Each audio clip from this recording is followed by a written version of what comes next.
Bismillahirrahmanirrahim. Assalamualaikum warahmatullahi wabarakatuh. Alhamdulillahirrabbilalamin. Wabihi nasta'in. Wa ala umri dunia waddin. Wassalatu wassalamu ala asrofil anbiya wal mursalin. Sayyidina wa maulana Muhammadin. Wa ala alihi wa sahbihi ajmain amma ba'd. Baiklah, pada kesempatan kali ini saya Asyifa selaku pemateri pertama dan dua rekan saya yakni Saudara Arovansi Wicaksana selaku pemateri kedua dan Windy Wirdoningrum selaku pemateri ketiga akan memaparkan hasil diskusi kami mengenai organisasi secara umum dan organisasi Muhammadiyah. Pembahasan yang pertama yakni mengenai organisasi. Organisasi merupakan sebuah wadah untuk sekumpulan orang yang bekerja sama secara rasional, secara sistematis yang terpimpin atau terkendali untuk mencapai tujuan tertentu dengan memanfaatkan sumber daya yang ada di dalamnya. Diambil dari berbagai sumber, untuk penjelasan organisasi, ada beberapa pengertian organisasi menurut para ahli. Menurut Purwadarminta, organisasi adalah susunan dan aturan dari berbagai bagian, baik itu orang ataupun kelompok, sehingga menjadi satu kesatuan yang teratur dan tertata. Menurut Janu Murdiamoko dan Citra Handayani, organisasi adalah sebuah sistem sosial yang mempunyai identitas kolektif secara tegas, prokja yang jelas, prosedur dan cara kerja, serta daftar anggota yang secara terperinci. Menurut Max Weber, organisasi yaitu suatu kerangka terstruktur yang di dalamnya berisikan wewenang, tanggung jawab, dan pembagian kerja untuk menjalankan masing-masing fungsi tertentu. Menurut Dahlan Al-Bari, organisasi adalah pengaturan dan penyusunan bagian-bagian tertentu hingga menjadi satu kesatuan, aturan dan susunan dari berbagai bagian sehingga menjadi satu kesatuan yang teratur dan gabungan kerjasama untuk mencapai tujuan tertentu. Menurut Chester I. Bernard, organisasi adalah sebuah sistem kegiatan kerjasama yang dilakukan oleh dua orang ataupun lebih untuk melaksanakan suatu aktivitas yang di dalamnya memerlukan komunikasi dengan pencapaian tujuan bersama. Bernard menekankan peranan pada setiap orang atau anggotanya harus diberikan informasi dan motivasi, serta sebagian anggota lainnya harus membuat keputusan. Menurut Richard Scott, organisasi adalah suatu kolektivitas yang disengaja dan dibentuk untuk mencapai suatu tujuan tertentu yang didasarkan pada asas kelangsungan. Menurut Stephen P. Robbins, organisasi adalah suatu kesatuan sosial yang dikoordinasikan dengan batasan-batasan yang relatif, dapat diidentifikasi dan bekerja terus-menerus untuk mencapai tujuan bersama. Menurut Stunner, organisasi yaitu suatu pola hubungan melalui orang atau sekelompok orang di bawah pengarahan manajer untuk mengejar tujuan bersama. Menurut Victor Thompson, organisasi adalah suatu integrasi dari sejumlah orang yang ahli dan bekerja sama dengan sangat rasional serta impersonal untuk mencapai tujuan-tujuan yang spesifik dan telah disepakati sebelumnya. Menurut James D. Mooney, organisasi ialah suatu bentuk perserikatan orang atau sekelompok manusia untuk mencapai tujuan bersama yang telah disepakati. Menurut Kohler, organisasi merupakan sebuah sistem terstruktur yang mengkoordinasikan usaha tertentu oleh suatu sekelompok orang untuk mencapai tujuan. Menurut Shane, organisasi ialah suatu bentuk koordinasi segala aktivitas yang rasional oleh sejumlah orang untuk mencapai tujuan melalui pembagian dalam pekerjaan dan fungsi hierarki otoritas serta tanggung jawab masing-masing anggota. Menurut Rosenweig, organisasi merupakan sistem sosial, yaitu orang-orang dalam kelompok integrasi atau kesatuan dari aktivitas-aktivitas orang yang bekerja sama, orang-orang yang berorientasi atau berpedoman pada tujuan bersama. Menurut Mattis Aruf, organisasi terlaksana apabila segolongan orang bekerja sama untuk mencapai tujuannya. Dan yang terakhir, Menurut Fifner dan Sherwood, organisasi sebagai pola dari cara-cara sejumlah orang untuk saling berinteraksi dan bertatap muka secara intim, serta terikat dalam suatu tugas yang bersifat rumit, berinteraksi satu sama lain secara sengaja, memutuskan dan mencapai tujuan yang telah diputuskan semula secara teratur. Untuk yang berikutnya yakni tujuan organisasi. Ada 7 tujuan organisasi, yakni yang pertama, meningkatkan kemandirian serta kemampuan dari sumber daya yang dimiliki. Yang kedua, wadah yang digunakan untuk individu yang memang ingin memiliki jabatan, penghargaan, serta pembagian kerja yang jelas. Yang ketiga, wadah untuk memiliki pengawasan dan kekuasaan. Yang keempat, membantu setiap individu yang ada di dalamnya agar dapat meningkatkan pergaulan serta memanfaatkan waktu luang secara lebih optimal serta bermanfaat. Yang kelima, wadah yang membantu mencari keuntungan bersama-sama dengan kerjasama yang sudah terbagi dengan baik. Yang keenam, membantu untuk pengelolaan lingkungan bersama-sama. Dan yang terakhir, ketujuh, mencapai tujuan secara efektif dan efisien sesuai dengan yang telah menjadi tujuan awal sebuah organisasi. Kemudian, ada ciri-ciri organisasi yang dijadikan pembeda dengan aktivitas sosial lainnya, yakni memiliki anggota atau sekelompok orang di dalamnya yang berjumlah 2 orang atau lebih untuk bisa menjalankan organisasi sesuai dengan tujuan yang telah ditentukan. Memiliki tujuan organisasi yang akan dicapai bersama, sehingga kegiatan yang dilakukan di dalamnya akan lebih jelas. Saling bekerja sama menjadi ciri khas utama dalam organisasi karena bagaimanapun, setiap anggota yang ada di dalamnya harus bisa saling membantu untuk mencapai tujuan organisasi. Peraturan yang dibuat untuk kepentingan setiap anggota dalam organisasi tentu sangat penting untuk membatasi sumber dayanya, tetap bisa bekerja sama dengan baik dalam menjalankan pekerjaannya. Pembagian tugas yang sinergis akan dilakukan sesuai dengan kebutuhan pekerjaan dalam organisasi tersebut, tentunya juga dengan pertimbangan bidang berdasarkan tujuan organisasi yang ditentukan. Selanjutnya adalah unsur-unsur organisasi. Untuk bisa menjalankan sebuah organisasi secara optimal, maka diperlukan kelengkapan unsur dasar dalam organisasi. Dengan adanya kelengkapan unsur tersebut, maka organisasi akan terlaksana secara baik. Berikut adalah beberapa unsur yang harus ada dalam organisasi. Yang pertama, anggota organisasi yang terdiri dari pemimpin yang mengatur organisasi secara umum, manajer yang mengepalai unit tertentu sesuai fungsi bidang kerjanya, dan orang-orang yang bekerja di bawah manajer. Penyebutan ini biasa disesuaikan dengan jenis organisasi masing-masing. Kerjasama menjadi bagian penting dalam sebuah organisasi. Dengan adanya kerjasama yang baik, maka tujuan organisasi dapat dicapai bersama-sama sehingga adanya tingkatan anggota akan membantu memudahkan dalam mengatur bagian kerja untuk menjalin kerjasama yang lebih baik. Tujuan organisasi akan menjadi arah perjalanan organisasi tersebut dalam menentukan kegiatan yang dilakukan nantinya. Lingkungan seperti kondisi sosial, budaya, ekonomi, dan teknologi menjadi pendukung dalam mencapai tujuan dari organisasi yang telah ditentukan sebelumnya. Peralatan adalah sarana seperti materi, budget, dan barang modal lainnya yang dapat menjadi tempat bekerja atau berkumpulnya organisasi. Dan yang terakhir, komunikasi tentunya akan sangat mempengaruhi bagaimana setiap anggota organisasi dapat bekerja sama dengan baik. Komunikasi yang baik akan sangat mendukung perkembangan organisasi secara lebih optimal sesuai dengan proses kerja yang sudah diatur sedemikian rupa.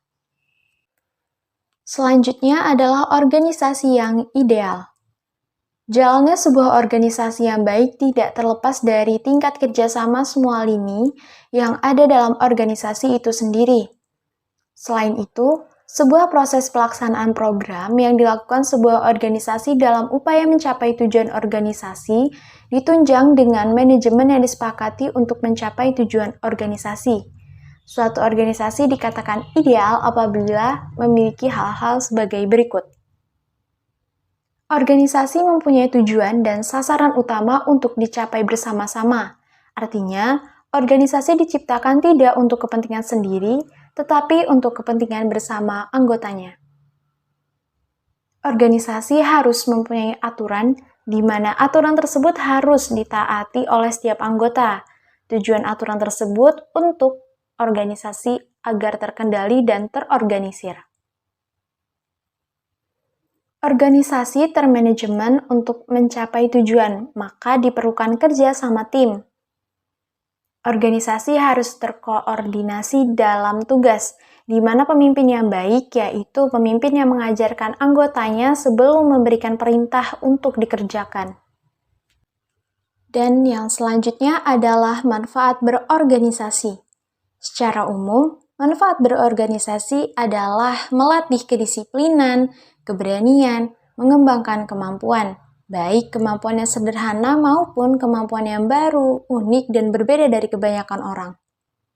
Bagi mahasiswa, peran organisasi dapat menjadi salah satu wadah di mana para mahasiswa dapat berkumpul, bertukar pikiran, dan bekerja sama untuk mencapai tujuan bersama. Banyak kasus di mana mahasiswa belum mengerti apa itu organisasi, sehingga tidak ikut andil di dalamnya. Ada berbagai macam organisasi yang biasanya ada di sebuah kampus, di mana organisasi ini memiliki tujuan agar setiap mahasiswa dapat memiliki kemampuan akademik maupun non-akademik, serta mengembangkan ilmu pengetahuan yang dimiliki mahasiswa. Beberapa manfaat organisasi mahasiswa adalah sebagai berikut. Yang pertama yaitu mengembangkan sifat kepemimpinan. Dalam dunia kerja atau bahkan ketika menjadi mahasiswa, sangat diperlukan kemampuan atau sifat kepemimpinan. Dalam kegiatan organisasi, mau tidak mau kita dituntut untuk menjadi pemimpin.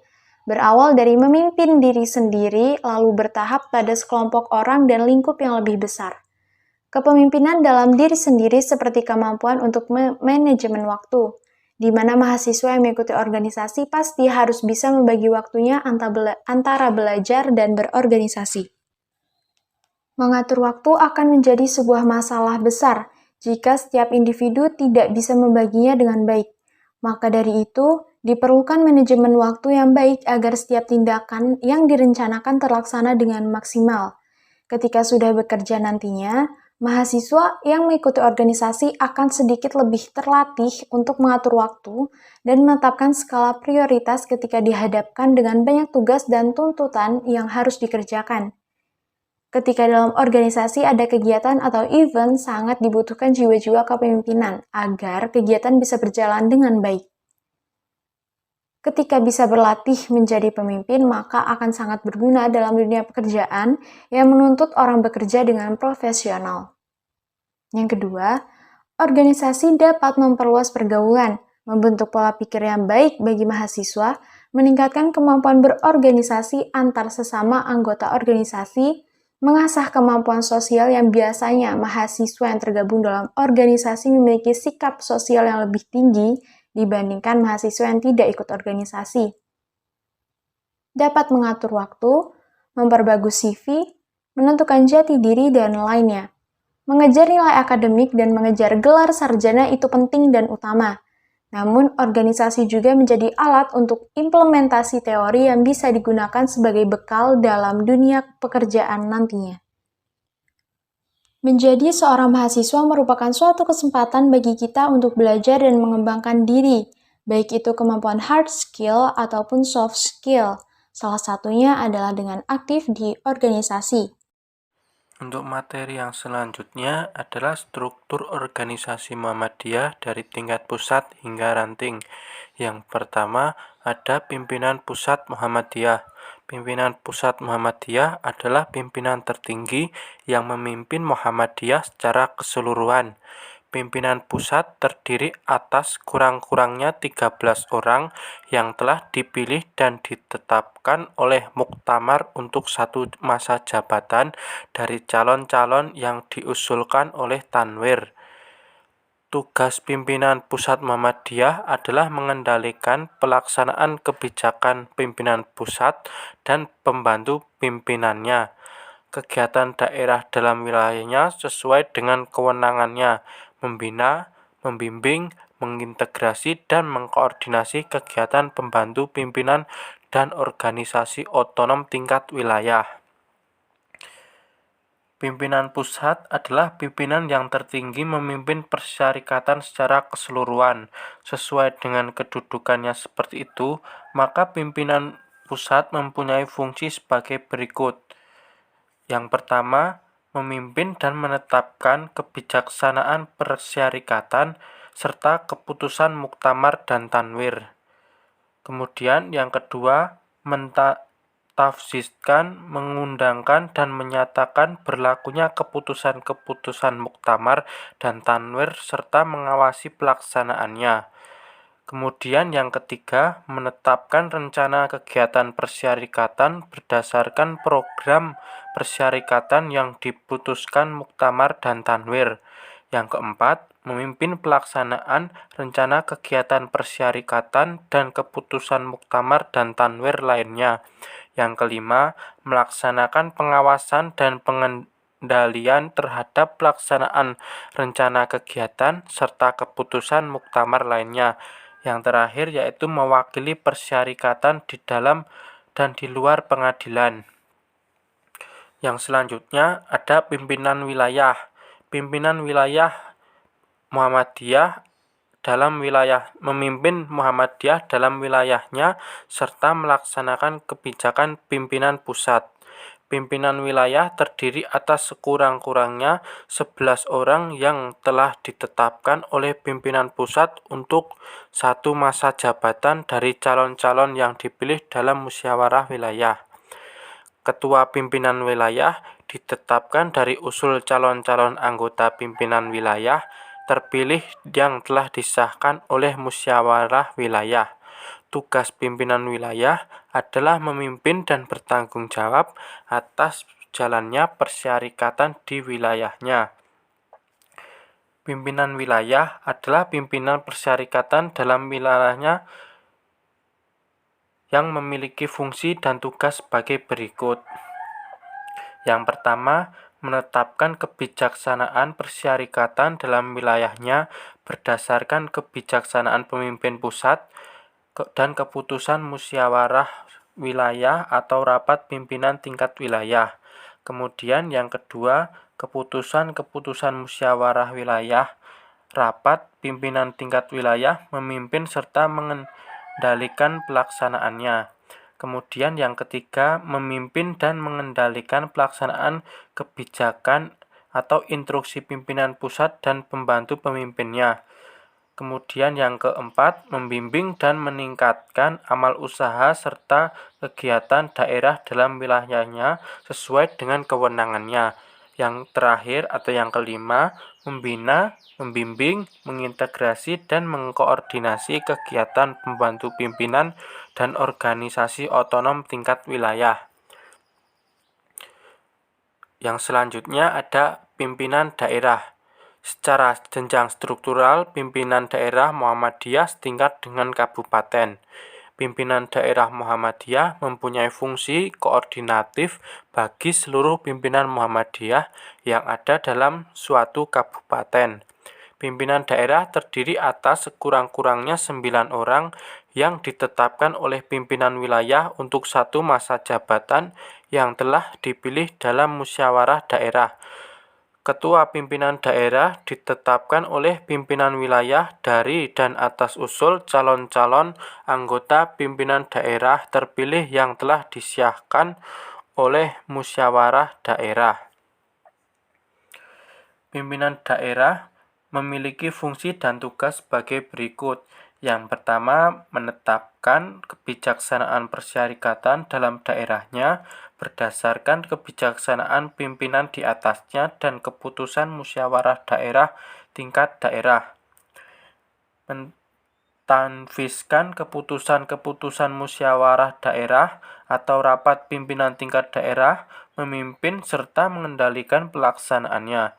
Yang ketiga, memimpin dan mengendalikan pelaksanaan kebijakan instruksi pimpinan pusat, pimpinan wilayah, dan pembantu pimpinannya.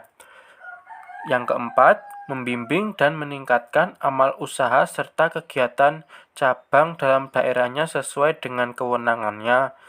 Kemudian yang kelima, membina, membimbing, mengintegrasi, dan mengkoordinasikan kegiatan pembantu pimpinan dan organisasi otonom tingkat daerah.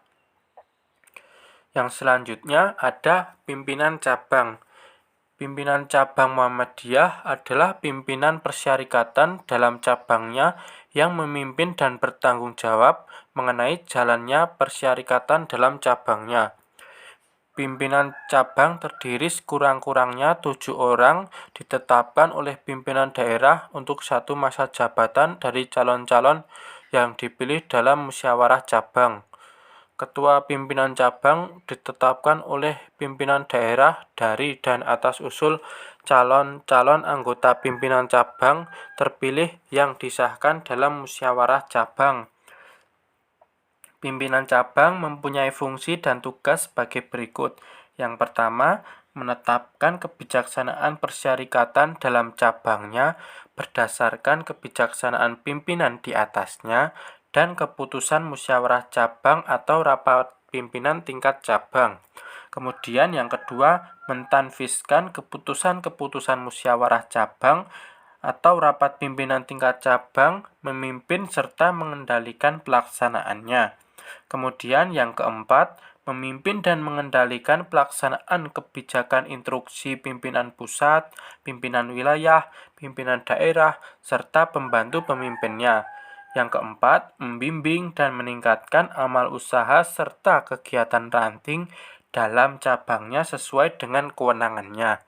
Kemudian yang kelima, membina, membimbing, mengintegrasi, dan mengkoordinasikan kegiatan pembantu pimpinan dan organisasi otonom tingkat cabang. Yang selanjutnya ada pimpinan ranting Muhammadiyah. Pimpinan ranting Muhammadiyah adalah jenjang struktural Muhammadiyah setingkat desa dan merupakan ujung tombak bagi gerakan dakwah Islamiyah yang dilaksanakan Muhammadiyah. Karena pimpinan ranting Muhammadiyah menjangkau dan berinteraksi langsung dengan warga Muhammadiyah. Pimpinan ranting terdiri sekurang-kurangnya 5 orang yang ditetapkan oleh pimpinan cabang untuk satu masa jabatan dari calon-calon yang dipilih dalam musyawarah ranting. Ketua pimpinan ranting ditetapkan oleh pimpinan cabang dari dan atas usul calon anggota pimpinan ranting terpilih yang disahkan dalam musyawarah ranting. Adapun tugas-tugas dan fungsi pimpinan ranting, yang pertama yaitu menetapkan kebijaksanaan persyarikatan dalam rantingnya berdasarkan kebijaksanaan pimpinan di atasnya dan keputusan musyawarah ranting atau rapat pimpinan tingkat ranting. Kemudian yang kedua, mentanfiskan keputusan-keputusan musyawarah ranting, rapat pimpinan tingkat ranting, memimpin serta mengendalikan pelaksanaannya. Kemudian yang ketiga, memimpin dan mengendalikan pelaksanaan kebijakan atau instruksi pimpinan pusat, pimpinan wilayah, pimpinan daerah, pimpinan cabang, serta pembantu pimpinannya. Kemudian yang keempat, membimbing dan meningkatkan amal usaha serta kegiatan anggota dalam rantingnya sesuai dengan kewenangannya. Yang kelima, membina, membimbing, mengintegrasi, dan mengkoordinasi kegiatan pembantu pimpinan dan organisasi otonom tingkat ranting. Kemudian yang keenam atau yang terakhir adalah membina jamaah Muhammadiyah. Di sini saya Windy Wedoningrum akan melanjutkan penjelasan dari Mas Arofan. Di sini saya akan menjelaskan lambang-lambang yang ada di Muhammadiyah, juga lambang ortomnya. Yang pertama ada lambang Muhammadiyah. Lambang persyarikatan berbentuk matahari yang memancarkan 12 sinar yang mengarah ke segala penjuru dengan sinarnya yang putih bersih bercahaya. Di tengah-tengah matahari terdapat tulisan dengan huruf Arab, Muhammadiyah. Pada lingkaran yang mengelilingi tulisan Huruf Arab berwujud kalimat syahadat tauhid, asyhadu alla ilaha illallah, yang artinya saya bersaksi bahwa tidak ada Tuhan kecuali Allah. Di lingkaran sebelah atas dan pada lingkaran bagian bawah tertulis kalimat syahadat Rasul. Wa asyhadu anna Muhammadar Rasulullah, yang artinya dan aku bersaksi bahwa Muhammad adalah utusan Allah. Seluruh gambar matahari dengan atributnya berwarna putih dan terletak di atas warna dasar hijau daun. Dari arti itu, lambang Muhammadiyah mempunyai arti yang pertama, matahari merupakan titik pusat dalam tata surya dan merupakan sumber kekuatan semua makhluk hidup yang ada di bumi. Jika matahari menjadi kekuatan cikal bakal biologis, Muhammadiyah diharapkan dapat menjadi sumber kekuatan spiritual dengan nilai-nilai Islam yang menitikberatkan dua kalimat syahadat. 12. Sinar matahari memancarkan ke seluruh penjuru diibaratkan sebagai tekad dan semangat warga Muhammadiyah dalam memperjuangkan Islam, semangat yang pantang mundur dan pantang menyerah seperti kaum Hawari. Yang selanjutnya yaitu warna putih pada seluruh gambar matahari melambangkan kesucian dan keikhlasan. Yang selanjutnya yaitu warna hijau yang menjadi warna dasar melambangkan kedamaian dan kesejahteraan. Yang kedua yaitu ada lambang Nasyatul Aisyah, dan arti bentuk lambang adalah seuntai padi yang berisi 12 butir padi berdaun 4 helai warna hijau ditegakkan di atas pita yang bertuliskan semboyan dalam huruf Arab. Lambang Nasyatul Aisyah diciptakan oleh Kiai Haji Siroj Dahlan dan diputuskan sebagai lambang resmi Nasyatul Aisyah pada Kongres Muhammadiyah ke-26 tahun 1983 di Yogyakarta.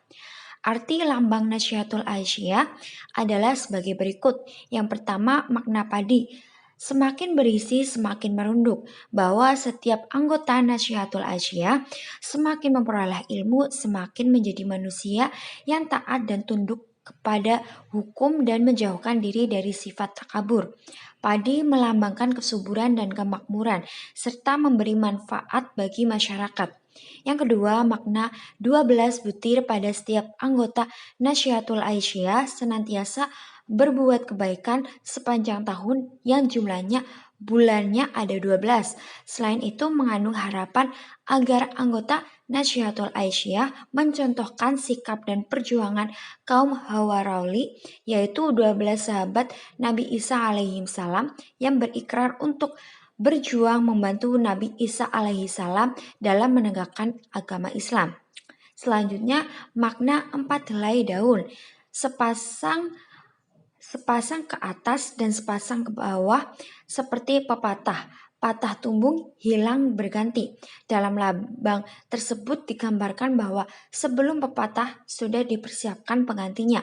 Artinya bahwa Nasyatul Aisyah siap sedia menjadi pewaris dan pejuang yang telah dilakukan oleh orang tuanya, yakni memperjuangkan kebenaran agama Islam di tengah-tengah masyarakat selama hayat dikandung badan. Yang terakhir ada makna semboyan tulisan Arab Al-Biru Manitaqo. Semboyan tulisan Arab Al-Biru Manitaqo merupakan petikan dari ayat 189 surat Al-Baqarah.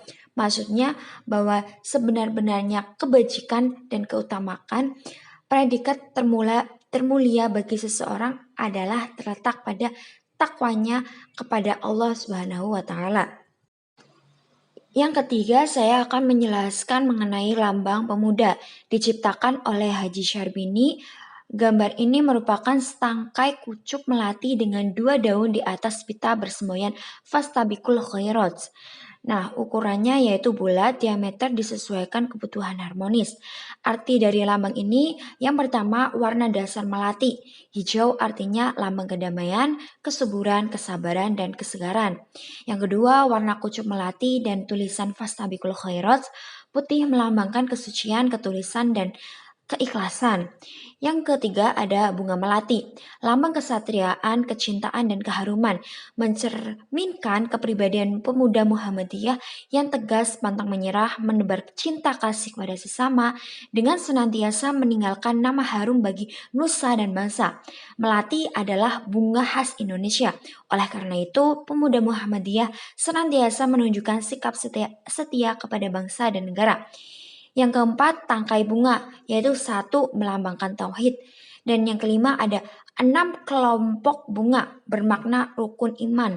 Selanjutnya ada 5 daun bunga yang bermakna rukun Islam. Dan selanjutnya ada 2 buah daun bunga yang bermakna syahadatain. Dan yang selanjutnya ada pita yang berarti kegembiraan.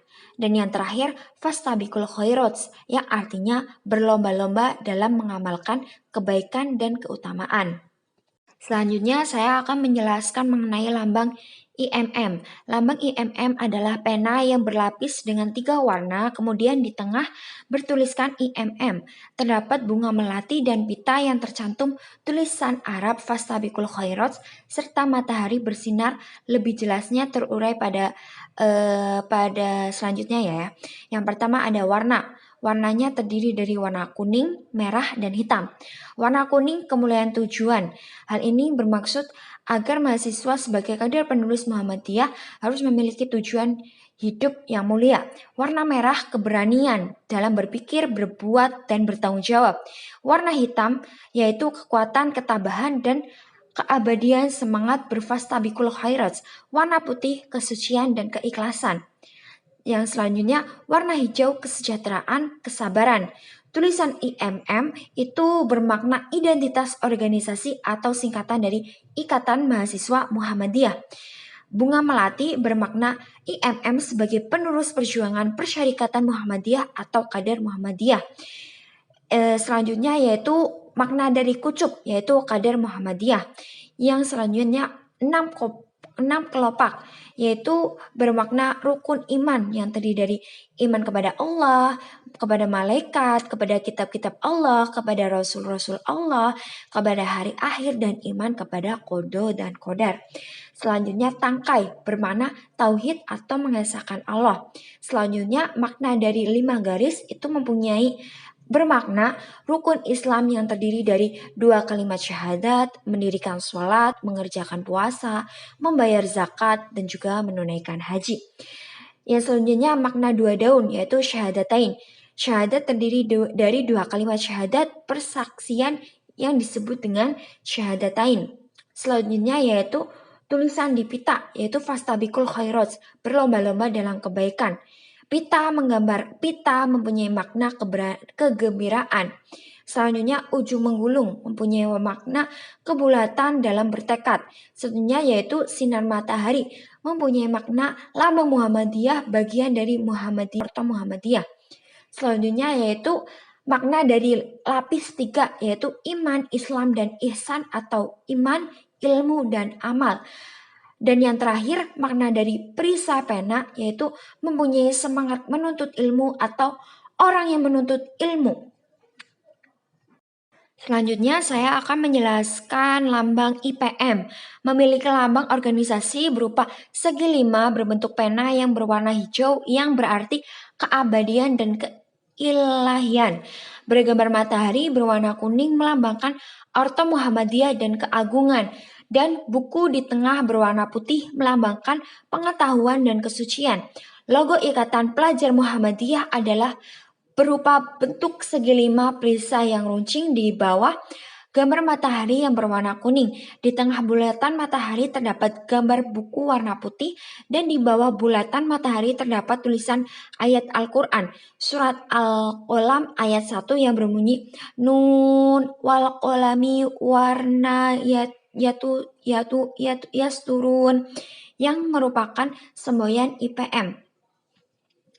Selanjutnya saya akan memberikan penjelasan yang lebih dalam mengenai lambang-lambang tersebut. Maknanya, yang pertama ada bentuk segi 5 perisai. Runcing di bawah merupakan deformasi bentuk pena. Yang kedua, warna kuning berarti keagungan dan ketuhanan, putih berarti kesucian, merah berarti keberanian, warna hijau menunjukkan agama ilmu yang didapatkan dapat mempertebal iman. Yang ketiga, ada gambar matahari yang berwarna kuning yang menunjukkan bahwa IPM adalah keluarga besar Muhammadiyah. Dan yang keempat, di tengah bulatan matahari terdapat gambar buku berarti pengetahuan atau bisa juga berarti Al-Quran yang suci. Dan yang kelima, di bawah bulatan matahari terdapat tulisan ayat Al-Quran surat Al-Qalam ayat 1 yang berbunyi Nun wal qalami warna yasturun dalam tulisan Arab, yang artinya nun demi pena dan apa yang dituliskannya. Dan yang keenam, tulisan Al-Quran tersebut ditulis dengan menggunakan huruf Arab warna hitam yang merupakan semboyan IPM. Huruf IPM berwarna merah dengan kontur hitam merah berarti berani serta aktif menyampaikan dakwah Islam karena IPM mengemban tugas sebagai pelopor, pelangsung, dan penyempurna amal usaha Muhammadiyah.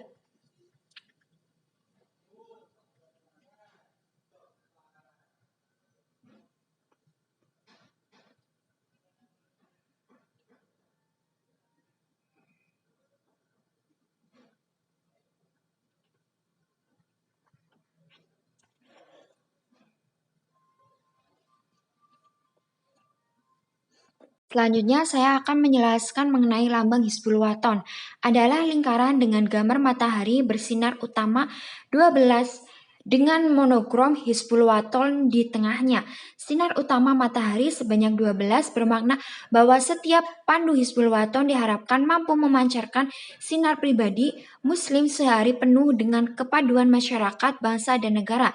Di tengah-tengah logo ada huruf H dan W yang digabungkan. HW didirikan untuk menyiapkan dan membina anak, remaja, dan pemuda yang memiliki akidah, mental, dan fisik, berilmu dan berteknologi, serta berakhlak karimah dengan tujuan terwujudnya pribadi muslim yang sebenar-benarnya dan siap menjadi kader persyarikatan umat dan bangsa. Selanjutnya saya akan menjelaskan mengenai lambang dari tapak suci. Bentuknya bulat artinya bertekad bulat. Warna dasar biru artinya keagungan. Warna tepi hitam bermakna kekal dan abadi seperti Allah Subhanahu wa taala. Gambar bunga mawar artinya keharuman. Warna merah bermakna keberanian. Daun kelopak hijau artinya kesempurnaan, dan bunga melati putih bermakna kesucian, serta jumlah bunga melati 11 menunjukkan jumlah rukun Islam dan rukun iman. Yang selanjutnya, tangan kanan putih artinya keutamaan, tangan terbuka artinya kejujuran, berjari rapat bermakna keeratan, ibu jari ditekuk menunjukkan kerendahan hati, dan sinar matahari kuning artinya putra kemuhammadiyahan. Keseluruhan arti tapak suci yaitu bertekad bulat mengagungkan Allah Subhanahu wa taala, kekal dan abadi dengan keberanian, menyerbakan keharuman dengan kesempurnaan kesucian, menunaikan rukun Islam dan rukun iman, dan mengutamakan keeratan dan kejujuran dengan rendah hati.